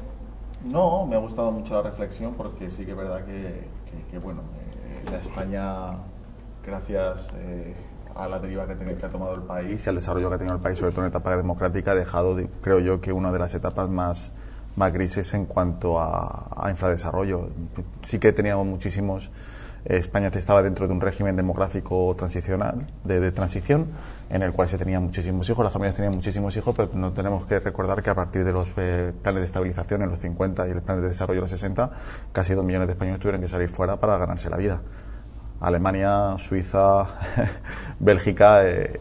y el país se benefició porque ellos los ahorros con las remesas, ¿no? Entonces hay que verlo. También tenemos que ver que con el nacionalcatolicismo la pérdida abortiva y cualquier tipo de método anticonceptivo estaba completamente prohibido. No llegó al país prácticamente hasta la democracia, cuando en los años 60 era público y notorio su utilización en otros países occidentales de nuestro entorno, ¿no? Entonces sí que es cierto que hay una serie de cuestiones que triunfó la política natalista, pero sí que es verdad que no vino acompañada de un desarrollismo económico que diera salida a esa población. Hoy en día, lo que estábamos hablando, hoy en día el tema de la movilidad laboral en un mundo globalizado tiene más problemática que la que podemos encontrar, creo yo, que en la tesitura de los años 60 o 50 de España, ¿no? Pero me ha gustado mucho el apunte sacado y cómo lo aportan los compañeros, porque sí, me ha recordado una etapa de historia que en España que no tenemos que olvidar para saber de dónde venimos y, creo yo, dónde no queremos volver, y enfocar sobre todo las mujeres no queremos volver. No, porque evidentemente no poder ni conducir, y cuando tenías que salir de tu casa tenías que salir con un permiso paternal o del marido, o para tener una cuenta corriente, me imagino, ¿no? Pero sobre todo a nivel de política natalista y sobre todo a nivel de estado de bienestar, a mí me gusta mucho el funcionamiento de los países nórdicos. Yo creo que muchas veces miramos a Estados Unidos como ejemplo, y para mí Estados Unidos en este tipo de cuestiones no es ejemplo. Para mí Noruega, Suecia o el propio Finlandia son ejemplos y Dinamarca también, ¿no? Que son ejemplos que yo creo que hay que seguir, sobre todo por los grandes éxitos que se han conseguido en conciliación y sobre todo en estado de bienestar. ¿Algo que añadir? ¿O pregunto otra cosa? No, simplemente que sí, el que dice Seri de que tener hijos es muy difícil, y él ha sido valiente, que ha tenido 2. A mí ya me ha ganado, que solo he tenido una. Pero es que es muy difícil luego compaginar horarios y compaginarlo todo, porque los horarios de trabajo también son complicados. Ni poniéndote la guardería de 0 a 3 años hay veces que lo puedes cumplir. Si tienes suerte que tienes familia, mucho más fácil, y si no, lo que decías también es que es carísimo, y que luego al final, pues lo que decimos siempre, habitualmente, ya no voy a decir siempre, habitualmente es la mujer la que asume esa carga y la que para un poco su etapa profesional para sacar esa crianza. Y luego imagino que todavía no he llegado a vivirlo, pero pasará también que con el cuidado de los mayores también, ¿no? Primero lo pasas con el cuidado de los hijos, pero luego seguramente también con el cuidado de tus mayores. El país, por lo menos ¿no? se mantiene, los pilares básicos de sostener el entramado social recaen en las mujeres, lamento decirlo. Tiro para casa, claro, pero los niños, los mayores, la contabilidad de la casa, vamos a comprar un piso y las mujeres ahí haciendo números. Ahora sí, ahora no, ahora tal. Tenemos una función más asistencial. Sí, y poco reconocida como la del gran Rafael Alemán, y no le quiero comparar en esto, pero es el poco reconocimiento de tal, ¿no? Bueno, yo creo que este tema lo hemos, como hay tantos, vamos a por, se van a quedar algunos. Yo quería apuntar al hilo otra vez entonces de lo la que otra he pregunta dicho, va para José, ti. de los malos ejemplos, como por ejemplo el ejemplo americano. No es un ejemplo a seguir en ningún sentido. El que en Estados Unidos un diabético se muera porque no puede comprar la insulina me parece el peor ejemplo que se puede dar a cualquier país del mundo. Pero en lo que estábamos hablando de la realización y del progreso profesional de la mujer, sé que no te va a gustar, pero es que es así. Venga, dilo, da igual. El cine americano, que es el que marca la pauta, siempre lo ha hecho, ha pasado, por ejemplo, de que en La costilla de Adán, película del año 50, era una defensa absoluta del derecho de la mujer a realizarse profesionalmente al mismo nivel que el hombre y con sus mismos derechos. Pero esa película solo se podía haber hecho allí, ¿eh? Sí, Spencer Tracy. En aquella época, pero es que ahora, y es a donde yo iba, ahora mismo los mensajes que las películas sobre mujeres que triunfan en su profesión están destinados a hacerles ver que en realidad su futuro, su estabilidad psicológica y afectiva está en la casa y no en el trabajo. Son mensajes sutiles, a veces no forman parte del mismo argumento, pero se cuela entre la acción el mensaje de que la mujer, llegado a un cierto punto, su progreso profesional está cumplido y no va a llegar a más, o si lo hace, las secuelas afectivas, las carencias son innumerables y sobre todo muy dolorosas y muy que tienen muy mal resultado. O sea que las pautas de conducta social el cine americano las cuida mucho y las va colando, y yo observo en muchas películas americanas últimamente ese tipo de discurso y ese tipo de digamos de consigna solapada, pero que está ahí. No voy a decir nada sobre los guionistas, porque sería un poco... no voy a entrar demasiado en lo que pienso en algunos guionistas, pero yo te contesto. Por eso yo no he visto ni El Calamar, ni La Criada, ni Sexo en Nueva York, ni Ally McBeal, porque todos son prototipos de mujeres que no existen. Desgraciadamente lo que han hecho ha sido modificar la conducta, porque bueno, los guionistas en ese momento pues a lo mejor eran de otro tal, y no entro en detalles, pero la Sexo en Nueva York, esto era una cosa que no existe. Ahora empiezan las mujeres jóvenes a copiar eso tal, pero en aquel momento no existían. Claro, esa película que tú dices, La costilla de Adán, eso es claro, una obra maestra. A pesar de que, claro, la película se basa en la resistencia del marido a pero, que ella... ¿eso que es 1930 ya? No, 1950, 51. 1950. Pero en aquella época Estados Unidos, a pesar de McCarthy, a pesar del Comité de Actividades Antiamericanas, todavía se podía decir algo. Ahora mismo, por ejemplo, pues que esa película es impensable. Impensable. Y son impensables muchas cosas. Pero es impensable en España el Me Too, y ellas sí que lo han hecho allí. Sí, como todos estos grupos más o menos espontáneos, el peligro del Me Too es no ya la radicalización, sino la estigmatización, el coger, como se dice normalmente, el rábano por las hojas. Y yo he visto cosas que de verdad digo, bueno, pues ya veremos lo que pasa. Hay ciertas exigencias que rozan un poco lo estrafalario. Bueno, vamos a cambiar de tema. Sí, yo ya sabía por dónde iba, yo quería pincharla. Yo sabía que ese es el tema. Pues venga, yo voy a decir ahora, voy a preguntarle a Sergi. Sergi, tú cuando escuchas el término, cuando hablan y dicen mano de obra, ¿no te provoca un poco una reminiscencia así como del tiempo feudal, mano de obra. No te tal, bueno, voy a seguir profundizando. El lenguaje tiene mucho que ver, porque, por ejemplo, hace 30 años no se decía a una, porque prácticamente tampoco habían médicas o doctoras, se decía señor doctor, porque era el señor doctor, el señor maestro, ahora es la señora maestra, la doctora. El lenguaje hace mucho. Y si os pusiera ejemplos de lenguaje como en alemán o en inglés o en francés, incluso en francés, lo de mano de obra, el que sería el workforce, la fuerza del trabajo, en alemán sería Arbeitskräfte, fuerza del trabajo, en francés cuando dicen le main d'œuvre se refieren al coste de tal. Y aquí, de hace menos de... yo creo que ha sido este otoño, algún político se le ha escapado a hablar, decir la mano de obra, pero ¿no podríamos cambiar un poco el lenguaje para decir el profesional? No hacen falta profesionales para esto, hacen falta profesionales para otro. ¿No te rechirría un poco? Si tú a tus alumnos que has de una asignatura le dices, no, es que la mano de obra, ¿no te chirría un poco? El lenguaje es importantísimo, ¿no? Aquello que no tiene una palabra no existe, hay que poner palabras, a veces hay que inventar términos para poder nombrar algunas cosas, porque si no, o copiarlos de otras lenguas, si no, no podríamos, las tecnologías, ¿no? Los términos de las nuevas, los nuevos aparatos que nos van llegando para la Internet, todo esto. En cuanto al mano de obra, no sé exactamente a qué noticia te refieres o por dónde vas. No termino. Bueno, pues una noticia, no voy a decir el nombre del pecador.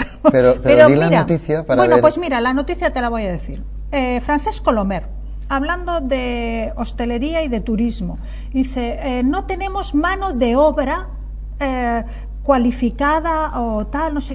Y yo, un hombre joven, porque Francesc Colomer es joven, es un hombre progresista, y entonces yo dije, este hombre, ¿cómo no cuida un poco el lenguaje y cambia esto de mano de obra? No porque denostes a nadie, sino porque digas profesión.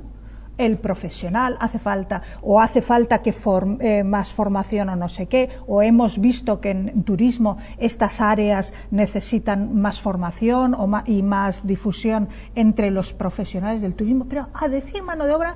Supongo que se referiría, ¿no?, con esta polémica que hubo porque algunos empresarios se quejaban de que no podían contratar a trabajadores, no había mano de obra. No había mano de obra, pero es que la empresa, a nadie le fuerza nada tener una empresa. Tú si montas una empresa, querrás tener profesionales que colaboren contigo. Da igual que estén limpiando una habitación que estén detrás de un ordenador, pero mano de obra... Sí, parece que se esté utilizando un poco peyorativamente, ¿no? Utilizando a la persona por su fuerza. Hace 200 años se decía esto. O si yo voy a repararte la lavadora, digo 40 de materiales y 50 de mano de obra. Sí que es verdad que se ha trabajado mucho desde los centros de formación para que el trabajador de la hostelería, en este caso, tenga cierta dignificación, ¿no? Y es un trabajo honorable. Hay gente que además, pues eso, se estudia, se trabaja y hay que también exigir sus condiciones y tiene que hacerlo de forma con todos los derechos, ¿no? Y claro, a lo mejor esta forma de tratarles suena despectiva, ¿no? Y ahí sí que tienes razón. Yo ahí apuntaría que a veces los mismos colectivos contribuyen a ello, porque las limpiadoras de pisos se enorgullecen de llamarse Kellys, lo cual yo no sé hasta qué punto puede ser una denominación un tanto despectiva. A mí no me parece despectivo, pero por ejemplo en Cádiz, seguro que vosotros lo habéis oído igual que yo, y en otro sitio también, lo que pasa es que en este momento no me viene a la memoria, los trabajadores del metal, haciendo sus reivindicaciones, decían, nosotros no queremos ser venidor. ¿Qué te parece, Roque? No queremos ser venidor. Yo, si los trabajadores del metal, que no lo sé, y lo digo sin ninguna ironía, palabra de honor, lo digo sin ninguna ironía, no sé cuál es el salario. Si cobran 3.500 euros un operario, un profesional del metal, pues entonces me callo. Pero si cobran 1.200, 1.300, 1.400 o 1.500 euros, al igual que un profesional de la hostelería, eso de no queremos ser Benidorm, queda un poco... Imagino que tienen mejores salarios y mejores horarios. ¿Pero tú crees que cobrarán 3.500 euros? Bueno, no sé si 3.500, pero creo que los convenios colectivos del metal tienen que ser mejores que los de hostelería. Sí, y no crees que hubiera sido mejor decir, vamos a luchar para que todos... La expresión mano de obra me parece que no sería despectiva, simplemente es viejuna. Es viejuna. O sea, no... Este comentario tampoco es lo más indicado, pero que imagino que va por ahí. No es el mismo convenio, ni son los mismos horarios, la misma jornada. Roque, si en tu profesión dijeran mano de obra al médico, ¿qué tal? O al celador. Despectivamente se dice también a veces, o sea, no somos mano de obra barata, pero vamos, no es, yo pienso que hay que hablar de profesionales. Aunque sea el celador o la persona que limpia. De acuerdo. Pero mira, por ejemplo, por lo que decía de colectivos, ¿no? Los ATS de enfermeros eran diplomados universitarios de enfermería. Ahora han querido llamarse enfermeros y engloba auxiliares que no son diplomados y a ellos mismos, o sea que... ¿Y les parece bien a todos? Lo han elegido ellos. Pues fenomenal, ¿no? Bien, pero que han bajado un escalón porque han querido. Pero bajar... Hombre, siendo un diplomado... o sea, enfermero engloba a todos. Pero la formación del ATS, ayudante técnico sanitario o diplomado universitario de enfermería, es distinta. Todo es respetable al auxiliar clínico, todo es respetable y tienen funciones distintas. Pues ahora es... Pero salarialmente también... No, salarialmente no. Bueno, entonces es solo nomenclatura. Pero es que tú estás diciendo que la nomenclatura es muy importante. Claro, pero dicen enfermeros. Lo que ellos han hecho ha sido, en lugar de bajar, han hecho subir. No lo sé. ¿A ti qué te parece? Vamos a ver, si eso lo hubiese elegido los auxiliares, sí, pero lo han elegido los enfermeros, los diplomados universitarios de enfermería. Por eso digo que en este como caso si un arquitecto dice un arquitecto dice yo voy a ser aparejador. Si lo quiere ser, muy bien, pero no es lo mismo, con todo el respeto para los aparejadores y para los arquitectos. Pero bueno, es la nomenclatura. Yo es que de ese tema es que no lo desconozco, o sea, lo desconozco. Hombre, totalmente. No iban a ser todo preguntas fáciles. pero si no las sé, no me las voy a inventar. Y además ahora viene el test. En el tema es lo único que me llamó la atención recién, me llamó la atención. Pero bueno, me parecía interesante, sobre todo por lo que digo, porque Francesc Colomer, digo, es un chico joven, es un hombre joven, me parece un tío que además ilustrado y tal. ¿Y qué te parece? Yo creo que al final es un término, utilizar el término mano de obra como se podía haber utilizado el término trabajador. Pero no se debe dejar ya hacia atrás. No sé, yo es que, como estamos diciendo, a mí el término clase obrera me gusta.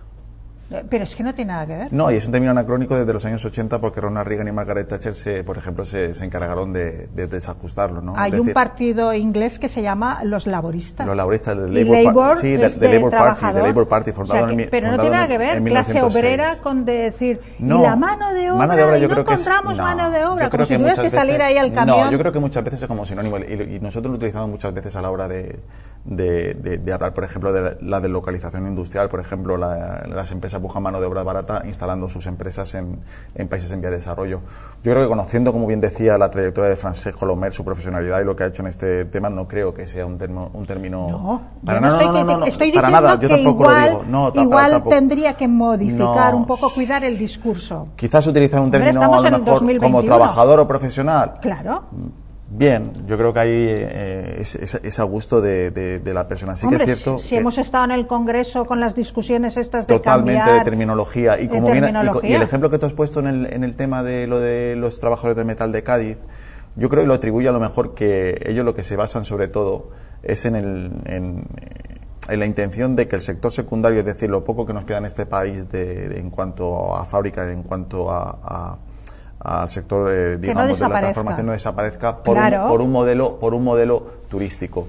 No pueden ser modelo turístico, no tienen estacionalidad. No tienen lo que tienen y tampoco tienen lo que tienen Benidorm, ¿no? Porque Benidorm sí que tiene un potencial en ese sentido que desde que en las diferentes campañas como arqueólogo que he podido hacer en Italia o en el resto de España, siempre que digo que soy de Benidorm, siempre la gente, vamos, Benidorm, yo no sé qué, yo voy allí y la verdad es que es mucho cariño lo que yo encuentro. Sí que es verdad que te encuentras gente que no le gusta a lo mejor el modelo de los rascacielos y prefiere otro tipo de cosas, pero la inmensa mayoría, cuando dices Benidorm, encuentras ahí como una mano tendida y una mano amiga, ¿no? Yo creo que a lo mejor lo que estamos hablando del modelo de Cádiz, y estoy completamente seguro, se basaba en no cambiar el sistema productivo que tienen ellos en cuanto a lo mental con el tema del sistema del sector turístico, ¿no? Pero vamos a dignificar a todos, no vamos a, sí, a decir que los desgraciados del modelo turístico. Totalmente, no, hay que dignificar, y yo creo que muchas veces uno de los grandes problemas que tenemos en la sociedad actual es que para defender lo nuestro no hace falta denigrar lo del otro. Claro. ¿no? Yo creo que se puede hacer críticas constructivas y argumentativas sin poder denostar. Y hubieran quedado como reyes diciendo, y vamos totalmente, a luchar para que el sector elegante del turismo también se le suban los sueldos. Totalmente, de manera elegante y que la conciencia de clase que han defendido no acaba solamente en el metal, sino también en otros sectores, ¿no? De trabajadores y asalariados. Dígame, señora. Nada, ¿no quieres aportar? Pues vamos al test, Vamos al test. Me lo tengo que leer porque, como os he dicho, no he podido coger. Vamos a ver. Miedo me da el test. No. Que va. Tengo 5 preguntas. Entonces podéis elegir, Sergi, puedes elegir la primera, la segunda, la tercera, la cuarta y la quinta. Y prometo no hacer trampas. O sea que después, si queréis, os lo muestro. 1, 2, 3, 4 o 5. 5. Venga.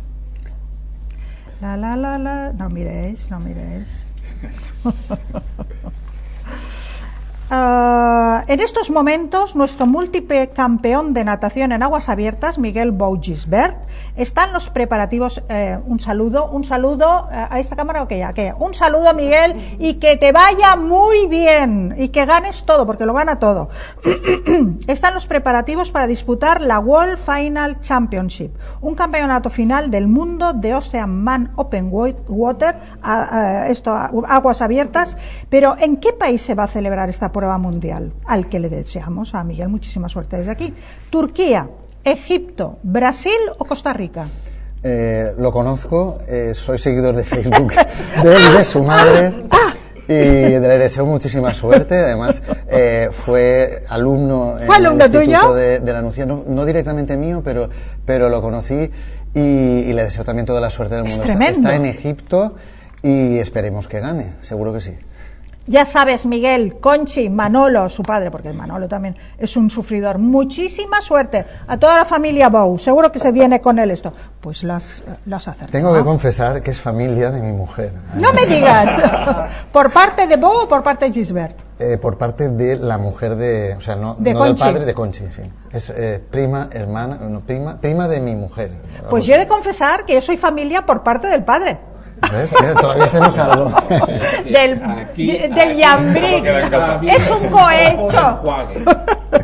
Así, pero es que el niño, tú sabes lo que ha sufrido para que lograr sponsors. Se ha estado matándose por ahí en todas las playas y nadando, y al final, mira, se ha podido ir a Egipto. Roque, 1, 2, 3 o 4. El 3 mismo. Venga, el 3. Voy a fallar igual. No hay otra serie más ligada a las vacaciones estivales españolas que la mítica Verano Azul. ¿Sabrías decirme cuál de estos personajes formaba parte de la pandilla de Piraña? Kichi, Cuca, Pancho, Pepu. Pancho, ¿no? Pues sí. Y estáis acertándolas todas, ¿eh? Esa me la sabía yo. Eso sí. José Antonio, 1, 2, 4. El 2. Venga. El verano está íntimamente ligado al turismo de sol y playa, tan característico de nuestra región. Y todos sabemos que no hay verano sin su canción oficial. ¿Cuál de las siguientes canciones no forma parte del repertorio del recientemente fallecido gran cantante Georgie Dan? ¿El Bimbo, El negro no puede, El chiringuito o Quisiera ser? Quisiera ser. Pues sí. Qué fácil es. Ay, es que no me quería equivocar mucho. 1 o 4. La 1, venga. La Comunidad Valenciana goza de una buena salud gastronómica. Según la última guía Michelin publicada, la próxima está al caer, la Comunidad Valenciana tiene, y prueba de ello, son las 26 estrellas Michelin de las que podemos disfrutar este año. ¿Cuál de estos restaurantes tiene 2 en su poder? Cal Paradís de Vall del Alba de Castellón, Oro Bianco de Calp de Alicante, La Escaleta de Cocentaina y la Casa Manolo de Daimús. No se vale hacer señas. No se vale hacer señas. Cal Paradís del Vall del Alba. Oro Bianco de Calp. La Escaleta de Cocentaina o Casa Manolo de Daimús. La de Cocentaina. ¡Muy bien! Es que yo soy de Cocentaina. Estaba haciendo. Y para ti no queda. Benidorm es una fuente inagotable de estrellas del mundo del espectáculo, pero entre todos hay que destacar a una ilustre benidormense que hasta el 2020 ha estado nominada en 5 ocasiones a los premios Goya. ¿Sabrías decirme a quién nos estamos refiriendo? Josefina Ors, Cristina Rodríguez, Mireia Llinares o Ilenia Padella. No conozco ninguna. Acuérdate de mi apellido. No conozco ninguna. Cristina Rodríguez. Pues Cristina Rodríguez. Bueno, pues mira, bien, pues bien, Cristina Rodríguez. Pues ya está. Que ya que estamos haciendo Claro, es que, cohecho, claro, Mireia, es prima claro. hermana de Reyes. Claro, Mireia Llinares a mí me suena como periodista, no como... Sí, es Mireia Llinares. Estuvo haciendo prácticas en La Radio hermana Benidorm. de Nino y la Sí. hija de Llinares. Bueno, pues íbamos a hablar también del precio de la cesta y tal, pero no nos da tiempo. Pero para que veáis que, vamos a ver, ¿dónde? Que el turista digital piensa en todo y piensa ayudar en la cesta de Navidad. ¿Hubierais acertado, no? Teníais cestita de Navidad. Ay, Vaya usted pasando. Cestita de Navidad. ay. Mira, un Kit Kat también. Todo mal. ya está, arreglado. ya está. ¿Un té? Muchas gracias. No. Quien parte y reparte. Hasta no arriba la isla. Bueno, la Vila tiene muy buen chocolate. ¿Esta cámara? ¿Esta de aquí? Sí, la Vila tiene muy buen chocolate, pero aquí les hemos puesto una cesta que se van a poner, bueno, las botas. La Vila hace el chocolate y Benidorm pone la cesta. Y Benidorm por la cesta. Benidorm la compra el chocolate. Hay chocolate de valor, clavileño, tonda. Tenemos, bueno, hay mucho chocolate en la Vila y muy bueno, muy bueno. La heredad de Pérez, de Gaspar Pérez, También. en la Mediasa. Muy bien. Pues nada, esperemos que se lo hayan pasado ustedes muy bien. Para nosotros ha sido estupendo, para el turista digital, tener a estos magníficos invitados que siempre traen puntos de vista magníficos y un gran conocimiento.